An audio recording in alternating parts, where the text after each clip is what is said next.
People often wonder what is right and what is wrong. What are the ethical systems that shape the way we think or even behave as human beings? Well, we welcome you to today's discussion on deontological theories and humanist ethics to answer those questions.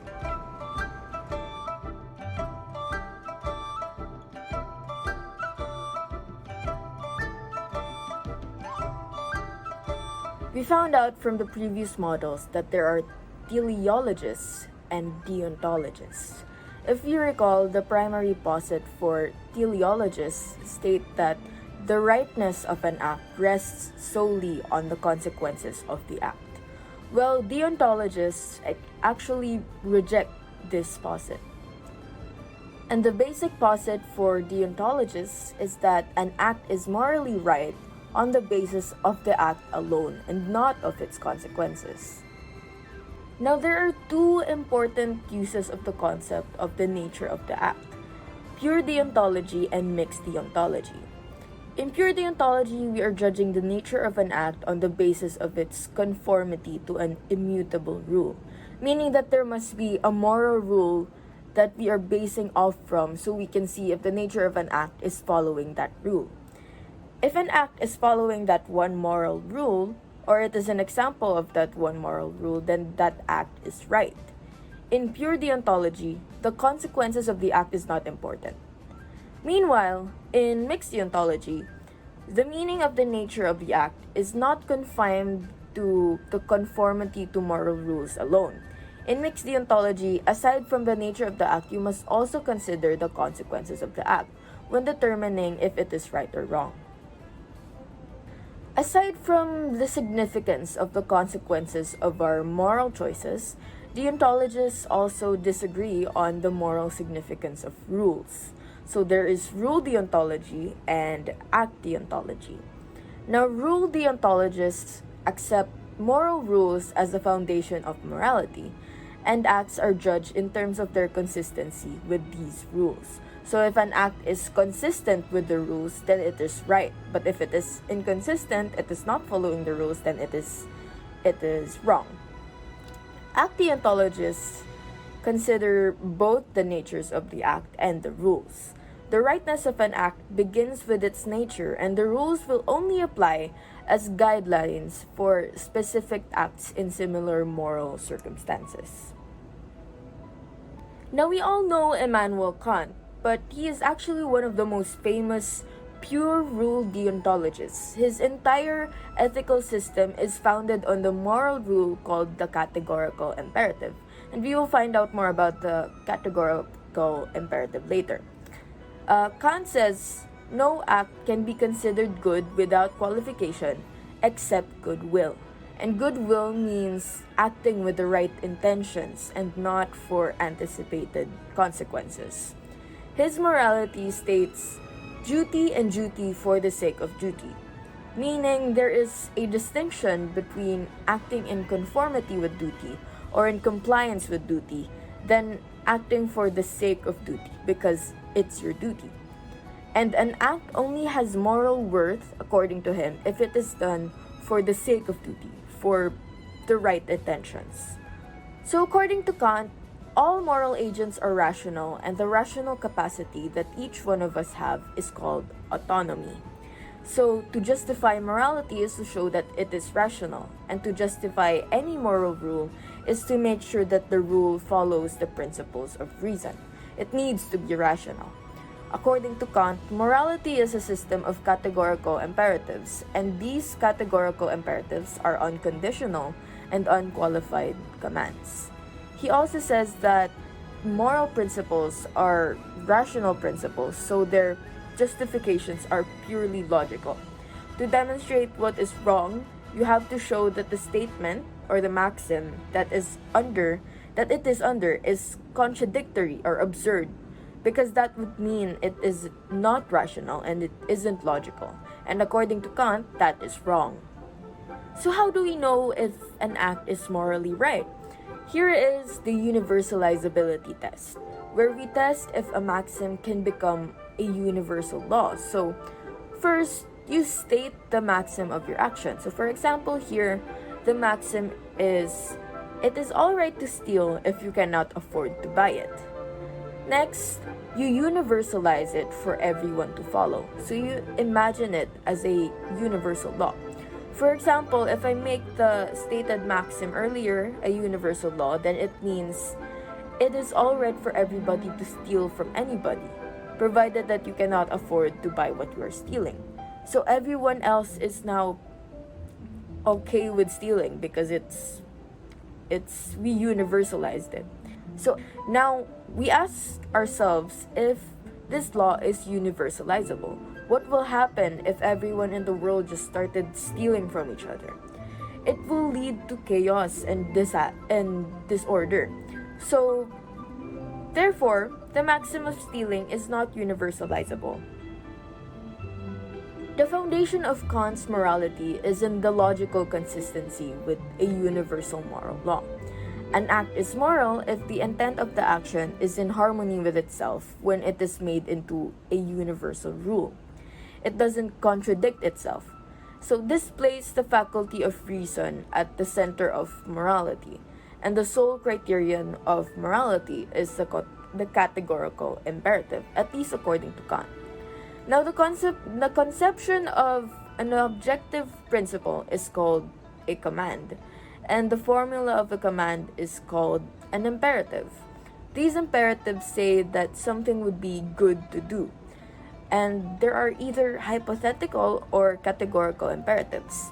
If the action is only good as a means to something else, then the imperative is hypothetical, and if it is conceived as good in itself, then it is categorical. These commands must be followed regardless of one's desires. They are derived from pure reason. That is why Kant viewed morality in terms of categorical imperatives. These are from pure reason. Now, there are 5 principal ways of the categorical imperative. These 5 formulas state the same supreme moral law, but they just emphasize different concepts and commands. So the first formula is Formula 1, or the formula of universal law. This states, act only on that maxim whereby thou canst at the same time will that it should become a universal law. So it's a little bit wordy, it's a little hard to understand, but basically this formula shows how universality is the essence of morality. In this formula, we are told to act on maxims that apply to everybody. And if it can be a universal law, then it is morally right. Next is Formula 1A, or the formula of the law of nature. So this is under Formula 1, but it still has a different emphasis. So this states, act as if the maxim of your actions were to become, through your will, a universal law of nature. Now this is, it's not really concerning the essence of morality, but it suggests a rule in aid of moral actions. And Kant uses the law of nature as an analogy to guide our decisions and its impact. So if that maxim were to become a law of nature, would it be good or would it be bad?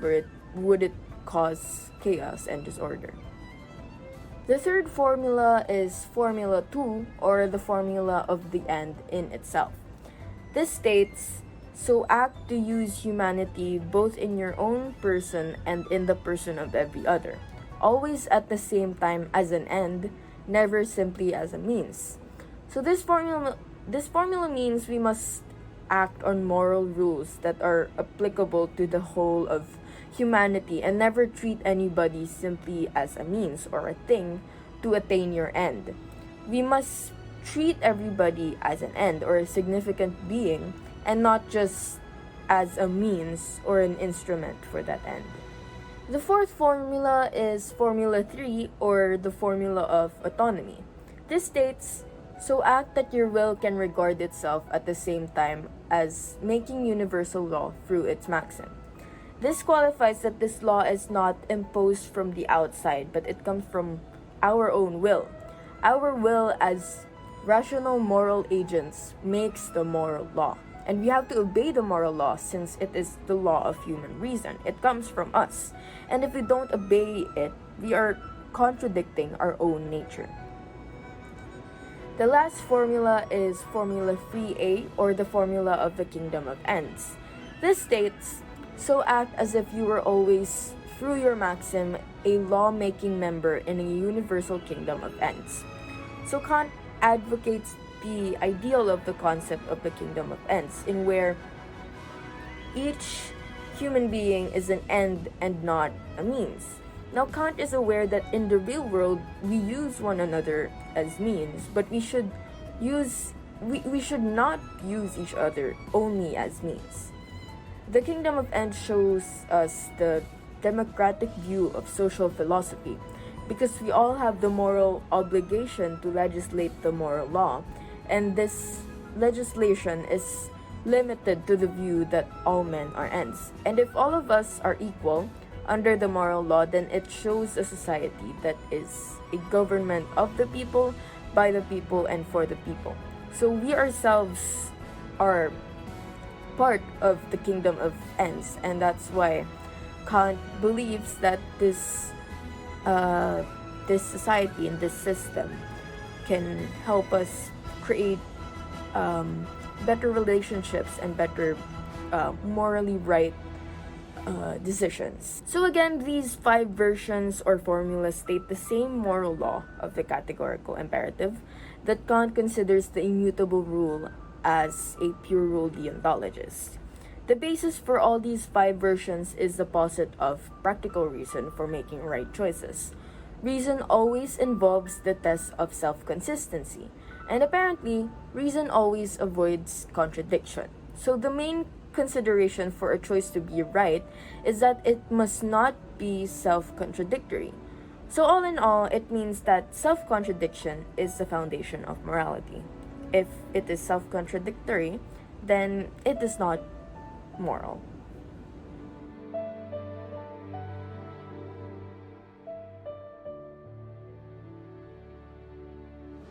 Moving on to Module 5, Humanist Ethics. In this module, Sir Andresito Acuña discusses the bare essentials of the humanist ethics he conceptualized and developed in the early 1980s. What is humanism?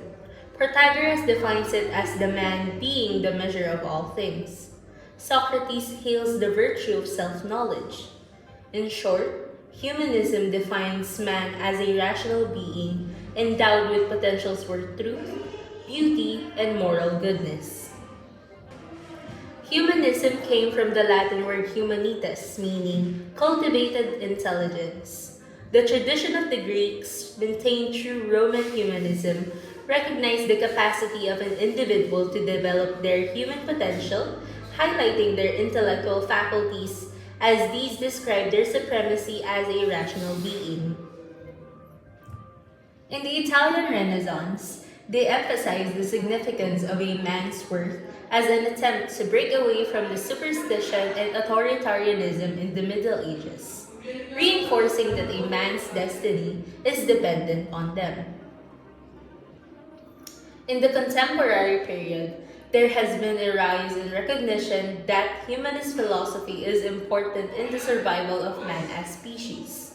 The humanist imperative that man must develop all his potentials to the fullest is unconditional. Yet Sir Acuña believes that no humanist ethics is on par with Bentham, Mill, and Kant's ethical system. In Sir Acuña's construction of humanist ethics, he included common elements of different schools of thought, combining them into a common ethical framework.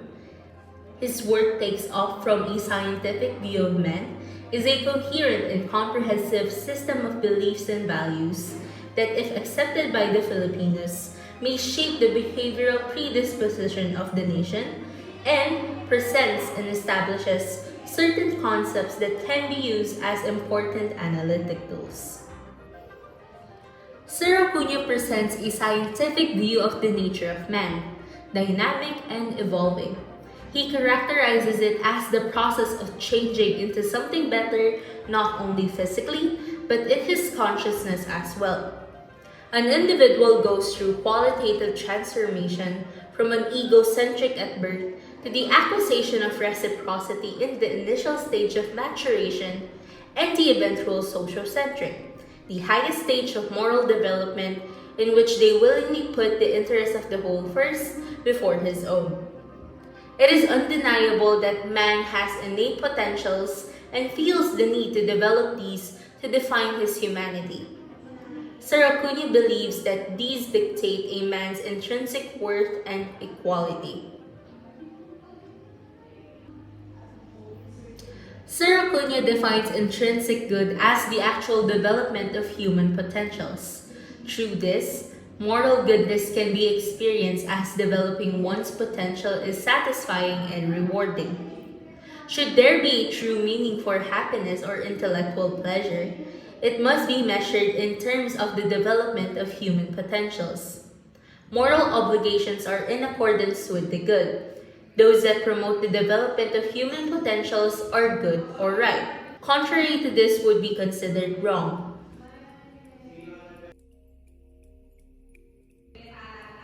As mentioned earlier, it is innate in humans to develop these potentials. Their existence predisposes them to it. With the proper environment and free choices, potentials will naturally develop. Thus, it is an individual's primary duty to develop these human potentials to the fullest.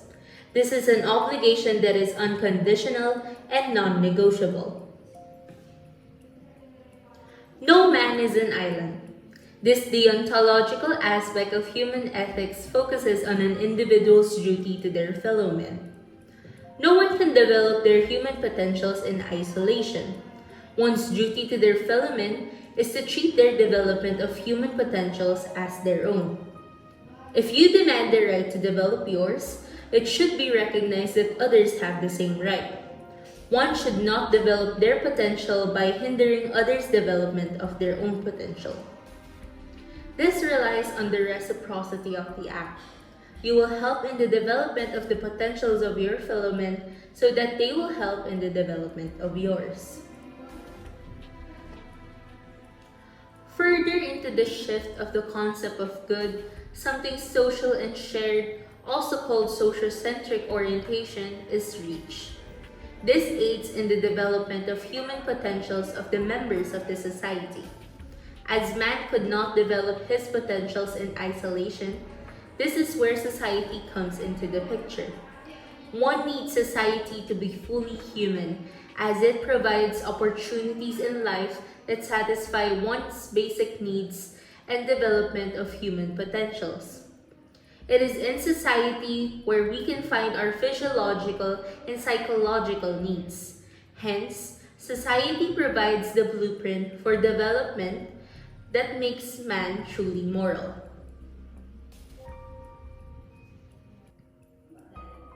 Opportunities in life can determine how far an individual can develop and how much they can achieve. These become the tools in the analysis of societal development.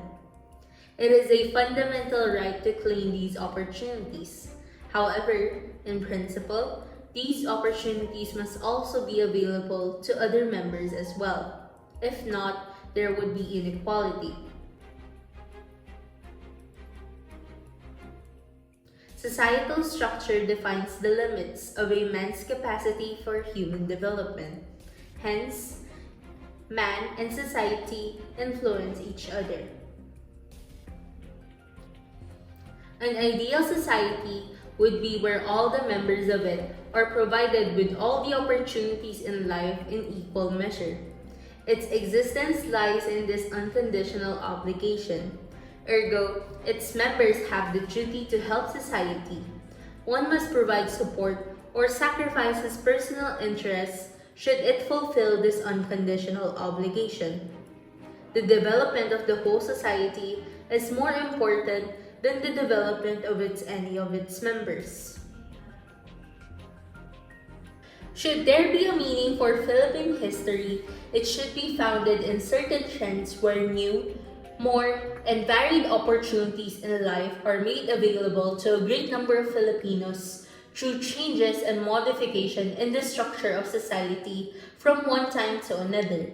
In essence, the Filipino experience is shaped by history.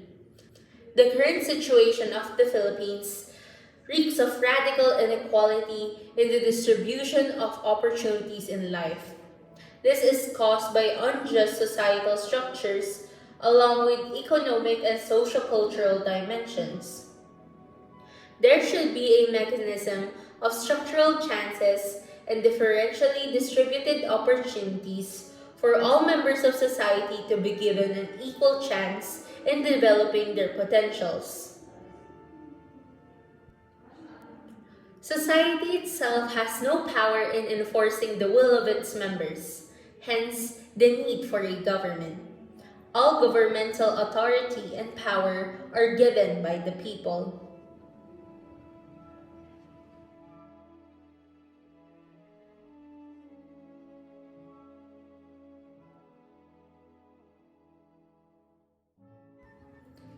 The government must be faithful to the humanist principle of justice.